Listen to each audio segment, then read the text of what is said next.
কলকাতায় অফিস খুলেছে আওয়ামী লীগ। কয়েকদিন ধরেই বিষয়টি নিয়ে আলোচনা চলছে রাজনীতির মাঠে। জুলাই অভ্যুত্থানে ক্ষমতাচ্যুত হয়ে ভারতে পালিয়ে যান শেখ হাসিনা। পরে আওয়ামী লীগের আরও অনেক নেতা দেশ ছেড়ে পালিয়ে যান, যাদের অনেকেই অবস্থান করছেন ভারতে। বলা হচ্ছে শুধু কলকাতাতেই আছেন আওয়ামী লীগের 200-রও বেশি নেতাকর্মী।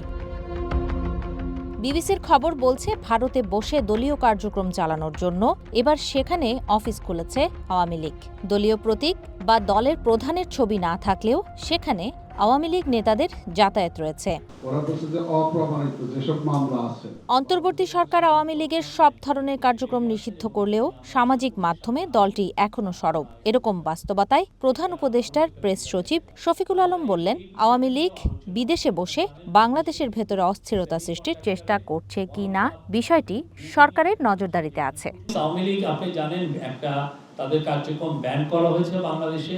তারা বাইরে কি করছে আমাদের অবশ্যই আমরা মনিটরিং করছি। তারা যদি বাংলাদেশে বাইরে থেকে এমন কোনো অ্যাক্টিভিটিস করে যে আমাদের এখানে ইনস্টেবিলিটি ক্রিয়েট করতে চায়, অবশ্যই আমরা এটা মনিটর করছি, আমরা দেখছি।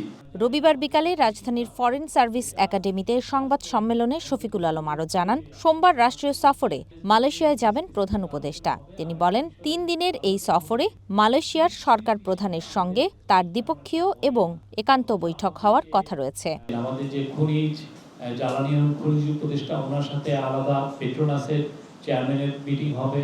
আমাদের যে প্রবাসী কল্যাণ মন্ত্রণালয়ের যিনি অ্যাডভাইজার ডক্টর আসিফ নজরুল, ওনার সাথে তাদের যারা ওভারসিজ রিক্রুটমেন্ট এবং তাদের যে রিক্রুটমেন্ট দেখেন তাদের সাথে মিটিং আছে।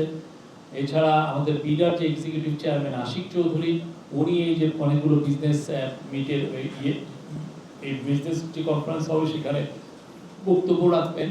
প্রেস সচিব জানান, সফরে মালয়েশিয়ার ব্যবসায়ী ও প্রবাসীদের সাথেও মতবিনিময় করবেন প্রধান উপদেষ্টা, যেখানে প্রাধান্য পাবে শ্রম, বাণিজ্য, জ্বালানি, সামরিক ও শিক্ষার মতো বিষয়গুলো। আমরা আশা করছি সামনে মালয়েশিয়া আরও বাংলাদেশের থেকে শ্রমিক নেবেন। ঝুমি রহমান, ওয়ান নিউজ, ঢাকা।